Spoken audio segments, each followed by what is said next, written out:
Arthur and the One OOI Dads. A Mark Brown.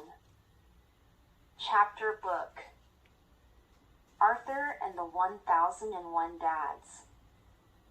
Text by Stephen Krensky. Chapter 1.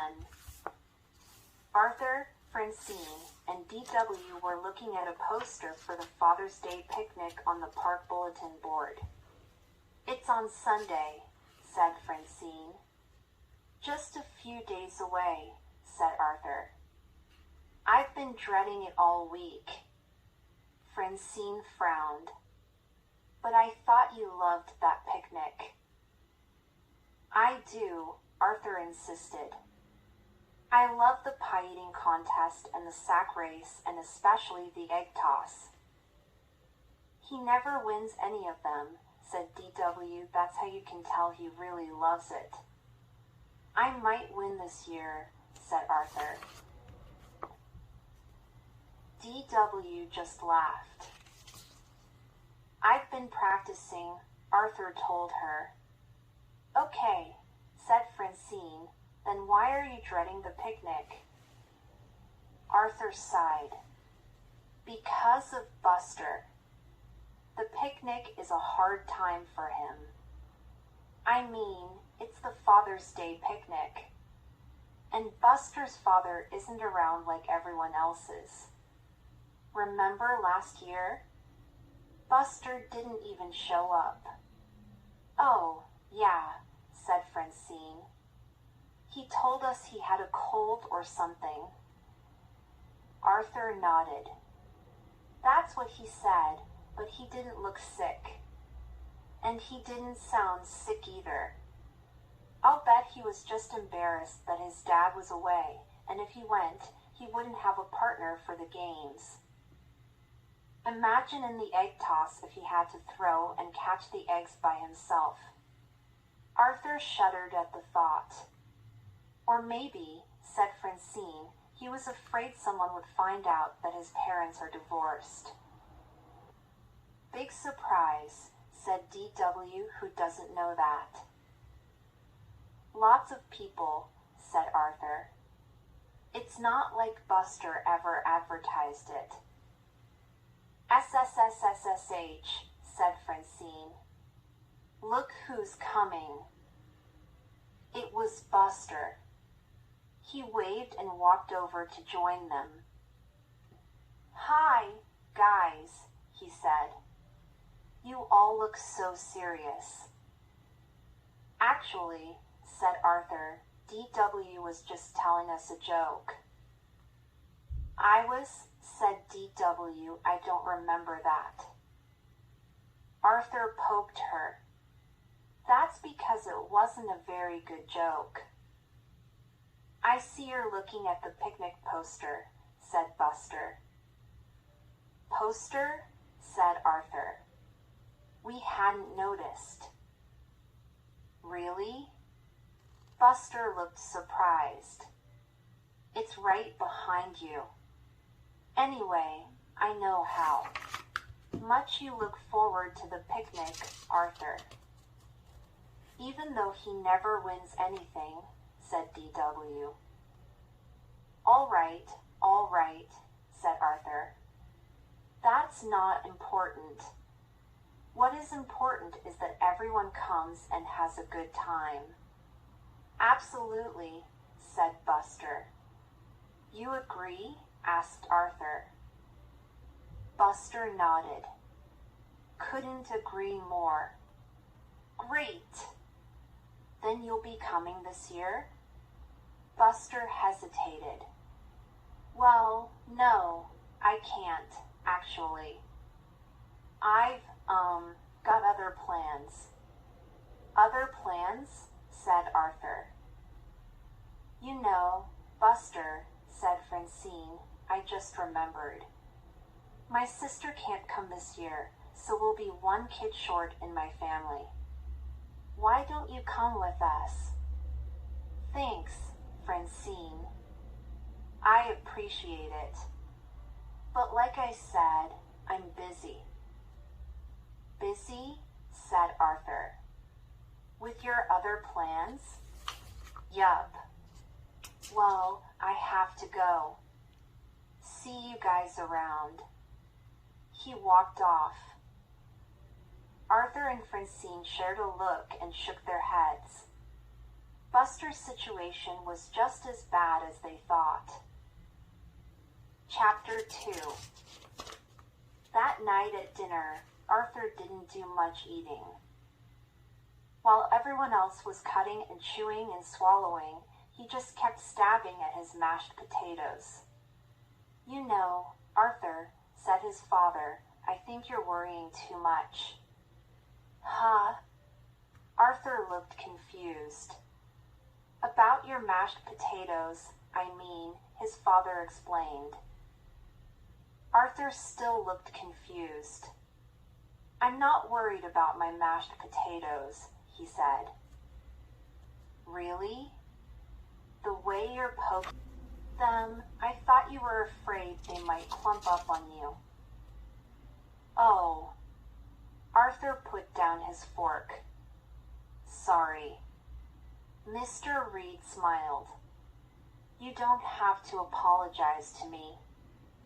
I'm not the one being poked." For just a moment, Arthur looked like he might apologize to his potatoes. Then the moment passed. "Is everything okay, dear?" asked his mother. "Any problems at school?" "Nope. School's fine." "So nothing's bothering you?" Arthur could feel his face reddening. "Tell them," said D.W. "Be quiet," said Arthur. D.W. looked at her parents. "Then I'll tell them."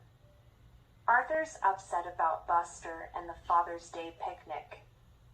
Arthur poked his potatoes again. The Father's Day picnic. Mrs. Reed repeated. "Ah," said Mr. Red. "I think I understand. Is it possible that Buster's father will not be around on Sunday?" Arthur nodded. "I see," said Mr. Red. "It's not fair," said Arthur. "You're a good friend," said his mother, "to care about Buster's feelings like that. Is he doing all right? What does he say about?" "He just pretends it doesn't matter," said Arthur. "He's making excuses to cover up. But I can tell what he's really thinking." "Being in a divorced family isn't easy," said his father. "There are new feelings and situations to juggle. And not only are there challenges inside the family, but things come up, like the picnic, that relate to most other kids." "Divorce seems like a lot of trouble," said D.W. "Well, it is," said her mother. "But sometimes, when a mother and a father don't get along anymore, it's the best thing to do. Not a happy thing, you understand, just the best thing." Said D.W., "What if you ask me, Buster needs is another father, someone who could be around more." "That's silly," said Arthur. "Dads aren't like babysitters. You can't just get a new one when your regular one is busy." "Humph," said D.W., "you're just mad, B. 'Cause you didn't think of it first." "I think you're forgetting something, D.W., said Mr. Red. "Buster still has a father. And they still love each other. But since Buster's father is a pilot, he travels a lot and can't always be around. So those of us who are around," said Mrs. Red, "can sometimes help fill in the gaps." "But what can I do?" asked Arthur. "Two things," said his mother. "First, start eating those mashed potatoes. And second, just be there when Buster needs you. That's one of the best things a friend can do." Chapter 3. The next day, at the sugar bowl, Arthur and Francine were still thinking about Buster. Arthur sighed. "Be there when he needs you," my mother said. Francine took a sip from her milkshake. "That's good advice, I guess. But kind of boring." "I know. I keep remembering how Buster looked when he walked away. It was so sad. I wish we could do something for him." "Didn't you say DW had an idea?" asked Francine. Arthur frowned. "Which one?" "DW has so many, I tried to block them out." "The one about getting Buster a new dad?" No, that would never work. As I told DW, you can't just hire someone to be a new dad." "Wait a minute, Arthur," said Francine. "I mean, we're not talking about getting a new dad to last forever. What if we got someone to be Buster's dad for a day? You know, just to fill in." Arthur considered it. "That might work. But who would we get?" "It can't be just anyone," said Francine. "We need somebody guaranteed to be a lot of fun at the picnic." Arthur nodded. "Somebody who knows lots of jokes." "Somebody who can impress the kids," Francine added. They were silent for a moment. "Are you thinking what I'm thinking?" asked Arthur. "I don't know," said Francine, "but I'm certainly thinking what I'm thinking." "A clown," they said together. "Clowns are funny," said Francine. "Buster would like that." And a clown would laugh at his jokes, no matter how bad they were. At that moment, the door opened and the brain came in. "Hi, guys," he said. Then he gave them a long look. "You know, even from here I can see your wheels spinning." "What's?" They told him about Buster's problem. Then they explained their idea. "So you think a clown is the answer?" said the brain. "A really good clown," Arthur pointed out. The brain shook his head. "Your aim is admirable," he said, "but you haven't fully considered the psychology of the matter.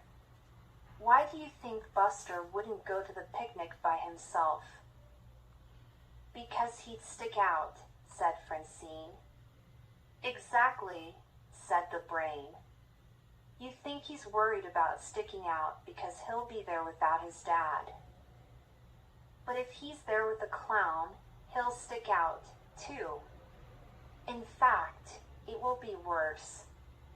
A clown will stick out like a sore thumb. Nobody else's dad looks like a clown.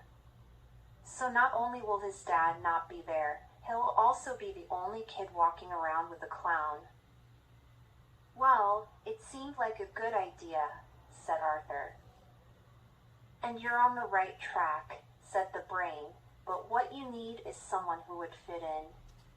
Someone who would look like a real dad." "But where will that someone come from?" asked Francine. "We don't have much time." "Leave it to me," said the brain. "I have an idea." Chapter 4. "I don't know why the brain couldn't just tell us his idea," said Francine. "Maybe he wants to surprise us," Arthur said. They were standing in the park. The brain had said he would meet them there, but had to go home and get a few things first. Francine looked at her watch. "Well, I was ready to be surprised 20 minutes ago. Now I'm just ready to go home. Give him a little longer, said Arthur. He had that look in his eye. Whatever he's planning will be worth the wait. Look, here he comes now. The brain was approaching slowly, pulling a wagon behind him. Something was in the wagon, something heavy by the way the brain was pulling on the handle. But they couldn't see what it was because a sheet was covering it up. Sorry I'm late, said the brain, but I had to adapt this from a project I was already working on. It took a little longer than I estimated. So, what is it? Said Francine. With a flourish, the brain pulled off the sheet. Wow, said Arthur. There, curled up in the wagon, was a life-size, fully dressed robotic man holding a folded newspaper. Lady and gentlemen, say hello to Ralph, the world's first remote automated lifelike father. Does he or it work? Asked Francine. Watch. The brain took a remote control from his pocket and pressed a button. The robot immediately unfolded itself from the wagon and walked over to a bench. There, it sat down, crossed its legs, and opened the newspaper. Amazing, said Arthur. Ralph will make a perfect companion for Buster at the picnic, said the brain. They have to meet first, said Francine. How do you plan to arrange that? All taken care of, said the brain, tapping the side of his head. I asked Buster to meet us here. Oh, look, said Francine. He's coming. Buster was approaching in the distance. Arthur, Francine, and the brain hid behind a tree to wait. As Buster passed by the bench, the brain pushed a button and Ralph stood up. The brain pushed another button. Meow, meow, said Ralph. Oh, no, the brain whispered. I was in such a hurry I forgot to replace the recorded cat voice. Buster looked at Ralph with concern. Are you okay, sir? Meow. Meow. Oh. Buster frowned. That sounds serious. I hope you haven't swallowed a cat. Buster went behind Ralph and thumped him on the back. A button popped off Ralph's cardigan sweater, revealing a spring. Buster looked at Ralph suspiciously. Wait a minute. At that moment, the brain, Arthur, and Francine rushed out from behind the tree. Hey, Buster, said the brain. Just trying out my, new toy. Oops. I guess this is broken. Buster began. Sorry, Buster. Science waits for no man. Come on, Arthur, Francine. Help me get him, it back in the wagon. Yeah, said Arthur. We'd better go fix it. As they shuffled off, Buster stared after them, shaking his head. Sometimes, he said to himself, science can be very strange. Chapter 5. The following day in class, Arthur and Francine tried to figure out their next step. So robots are out, said Arthur. Definitely, Francine agreed. Too unreliable. Arthur nodded. We need someone we can depend on, someone rock solid, an anchor in the I get it, said Francine. Suddenly, her eyes focused on the front of the room. What about? Who? Said Arthur. Francine kept staring. Wouldn't he be perfect? Arthur followed her gaze. You're not serious? Time's running out, Arthur, and we don't exactly have applicants lining up around the block. Well, he is used to being around kids, Arthur admitted. Exactly. Francine smiled. Come hand in your homework and follow my lead. They walked up to Mr. Ratburn's desk and put their homework down on the pile he was grading. It's too bad Buster has no one to go to the picnic with, said Francine. How true, Arthur added. If only some nice grown-up with no kids of his own would take him. Francine smiled. Yes, that would be a perfect solution. How clever of you to think of it. As they returned to their seats, Mr. Ratburn arched an eyebrow. He had always had such a good time at the picnic years before with his own father. Old Father Ratburn sat on a blanket, stroking his beard as he illustrated a math problem to his 5-year-old son. All around them, kids were playing with hula hoops or doing tricks with their yo-yos, but the little boy's attention was fixed on his father. Listen carefully, said Old Father Ratburn. If Obadiah had 4 persimmons and Esther took 2 for herself and 2 for Ezekiel, how many would Obadiah have left? None, said the 5-year-old Ratburn. That is correct. May we do another, Father? One math problem is never enough. Please? Please? Are you okay, Mr. Ratburn? Asked Buster, who was handing in his own paper. Yes, yes. Tell me, Buster, are you aware that the Father's Day picnic is fast approaching? Yes. Mr. Ratburn cleared his throat. As it happens, I don't have anyone to go with. Would you care to join me? Buster blinked a few times. Mr. Ratburn was sitting with Buster near a campfire.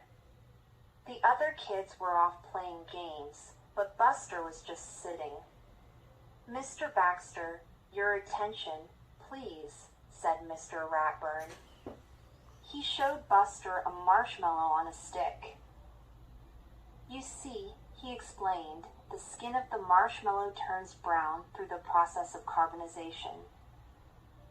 Buster looked longingly after the other kids. He wondered if he could join them for just a few minutes. You should be taking notes on this, Mr. Baxter. There will be a test tomorrow. Buster? Buster looked back at Mr. Ratburn. Oh. Well, thanks for asking, but luckily, I just happen to have other plans. As Buster turned around, he noticed Arthur and Francine watching him. Then they hurriedly turned away. Said Buster. Even if he hadn't been one of the world's greatest detectives, he would have known something was up. Chapter 6. Buster stood on Arthur's doorstep and rang the bell. He thought he heard noises inside, but he couldn't be sure. The door opened a little, and Arthur poked his head out. Yes? I'm glad you're home, Arthur, said Buster. Everyone is acting really weird around me, and sorry, Buster. I can't talk now. You can't? Why not? Arthur hesitated. Well, I'm really busy. Oh. Is there any way I can know? No, said Arthur. Thanks, but there are some things you can't help with. You understand, don't you? Good. Bye. He He closed the door. Buster frowned. It seemed like Arthur was acting a little strange. Very strange, actually. He rang the doorbell again. Arthur's head poked out again. Yes? Oh, it's still you, Buster. Yes, said Buster, it's still me. Are you all right? Of course I'm all right, said Arthur. Why do you ask? I don't know. You seem a bit jumpy. Well, of course. After all, I have to keep getting up to answer the door. Ah, Buster said, nodding. Okay. I just wanted to say that if you think I'm upset about Father's Day, you don't have to be. Don't you worry, Arthur interrupted. Father's Day is going to be great, spectacular, stupendous. I promise. Can't talk more now, though. Bye. He closed the door again. Buster sighed and started back toward home. Arthur was certainly free to work on a project without his help. Buster just wished he could be more sure that Arthur had heard a word he said. Inside Arthur's living room, there was a moment of silence. Is he gone? That was close. Too close. SSSSSH, said Arthur. Buster has good ears. He was speaking to Francine, Muffy, Binky, and the Brain. They had gathered to come up with a solution to Buster's problem. But they hadn't gotten very far. Buster looked really sad. Arthur went on. The picnic is the day after tomorrow. What's left? We've tried a robot. And we are all out of grown-ups. What about a kid? Asked Binky. What do you mean? Arthur asked. You said you can't think of any more grown-ups to substitute for Buster's dad. But a kid could still do it. Who? Asked Muffy. Me, said Binky. You? Said Francine. Well, I'm older, Binky explained. Only by 1 year, said Arthur. That may be true, Binky admitted, but I'm also bigger. I'm not sure that's enough, said Francine. It might work, said Muffy. Binky doesn't have to do this on his own. We could train him. But why would you volunteer, Binky? Asked Arthur. Binky smiled. Fathers get to boss their kids around, don't they? I guess, said Arthur. That's good enough for me. Besides, I don't see a lot of other fathers lining up for the job. Arthur looked at Francine. What do you think? I don't see a lot of other ideas lining up either, she said. I guess it's worth a shot. Chapter 7. At the library, Binky sat at a long table, reading. He looked up as the Brain and Arthur carried over a big stack of books. Phew, said Arthur. I had no idea being a parent was so complicated. The Brain nodded. The factors and variables are certainly numerous. In any case, these are all the library's books we could find on being a parent. Thanks, guys, said Binky. And tie your shoelace, Arthur. You know, that can be dangerous. You could trip on it and fall. As for you, Brain, don't stand there with your mouth open like that. You'll catch flies. He seems to be getting the hang of it, the brain noted. That night, Binky went over to Muffy's to get his new wardrobe. Muffy had collected a tweed jacket, a button-down shirt, dress pants, argyle socks, and shiny leather shoes. Binky eyed the clothes warily. Some of this stuff looks itchy, he said. I suppose so, said Muffy, but it will be a high-quality itch because this is a very high-quality wool. Binky frowned. They look uncomfortable, too. Don't sound so surprised, Muffy reminded him. These are grown-up clothes, after all. They're supposed to be itchy and uncomfortable. Anyway, you need to get dressed. She looked at her watch. The test begins in a few minutes. Test? Binky looked confused. What test? We're not letting you loose on Buster until we see what you've learned. Nobody said anything about a test, Binky grumbled. Hey, this was your idea, remember? Oh, there's the doorbell. That must be everyone else. Everyone else? Of course, said Muffy. I'm not doing this alone. You try on the clothes, and then we'll get started. But,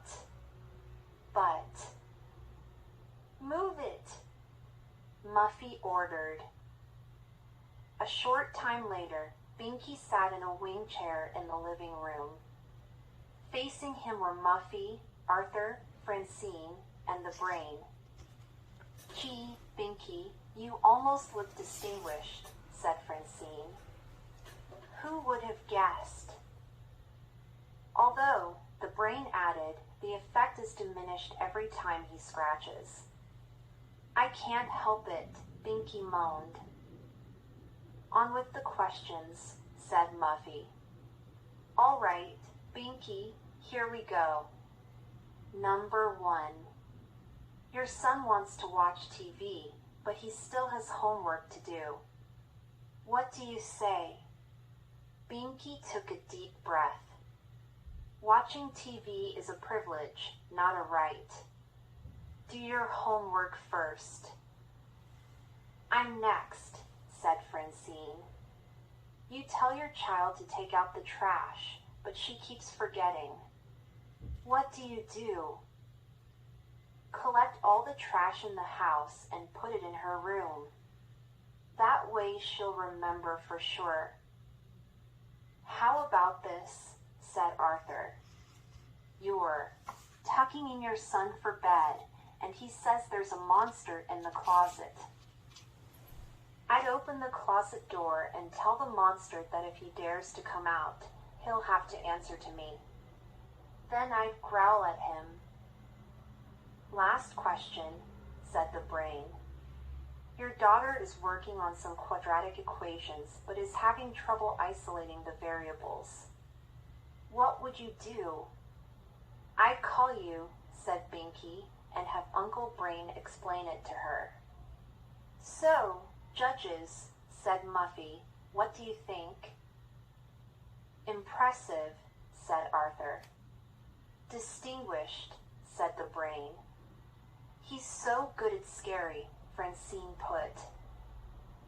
All right, then, said Muffy.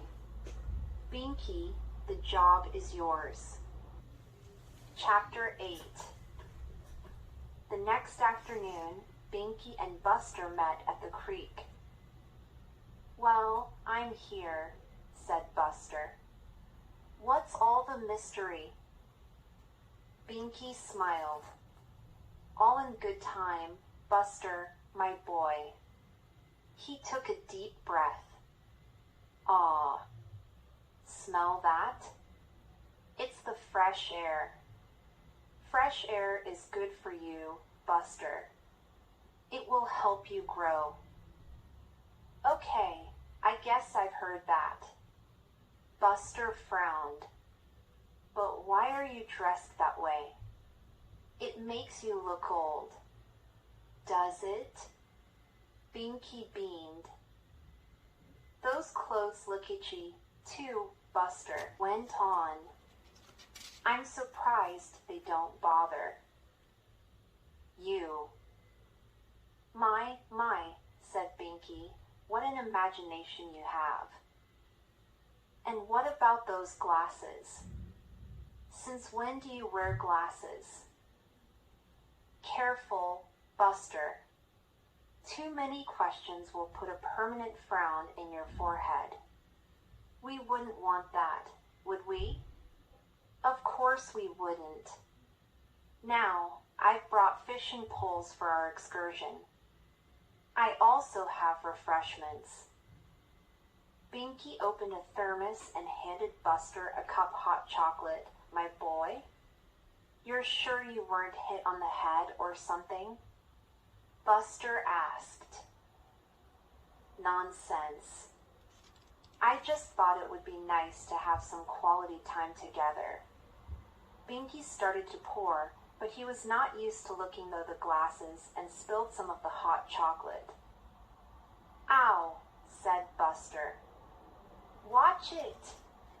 Why don't you take off those silly glasses? They're not silly. And quit moving the cup, dummy. He paused. I mean, watch it, my boy. This is a hot beverage. Binky, why do you keep calling me your boy? Because it's... Well, hold that thought. A look of panic crossed Binky's face. He quickly turned his back and started rifling through a copy of How to Be a Parent, which he had in his pocket. Buster crossed his arms. This is some crazy plan Arthur cooked up, isn't it? He wants to keep me from feeling like I don't have a dad. Yes. Don't get upset, said Binky. You'll spoil your appetite for dinner. Stop giving me fatherly advice, said Buster. You're not fatherly, and it's crummy advice. Hey! Binky looked mad now. Just play along, doofus. It's for your own good. I don't need you to tell me what's good for me and what isn't, Buster said. Don't talk to me in that tone of voice, young man. Listen, Buster shouted. You can tell Arthur one already have a dad. One don't need another one. And I'm not sad either. He marched away. Binky shook his head. Yes, you are. You're miserable. Parents have a way of knowing these things. We can tell. Binky stopped talking when he realized Buster was too far away to hear. Humph, he said, throwing off his jacket. Some son. I'll bet he won't even get me a tie for Father's Day. Chapter 9. At the sugar bowl, Buster sat sipping a milkshake and reading a Bionic Bunny comic book. The story was just reaching the exciting part, but even so, he found it hard to pay attention. He was still mad about Binky. The milkshake, though, was helping a little.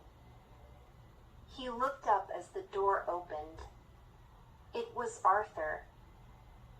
Hello, Buster, Arthur said quietly.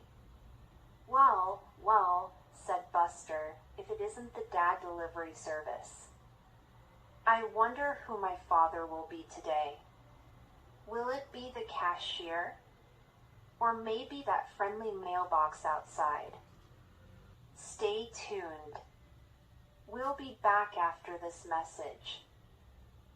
Arthur shook his head. Don't worry, Buster. I get it. I've stopped trying to find someone to go to the picnic with you. Finally. So now you believe I have something else to do, right? No, said Arthur, but I've decided not to go either. I won't have a good time without you there. I'm going to spend the day with you instead. Buster gasped. No, no, no, no, no. What do you mean? Arthur, you have to go. Buster insisted. I don't, actually. I'm sure my father would understand.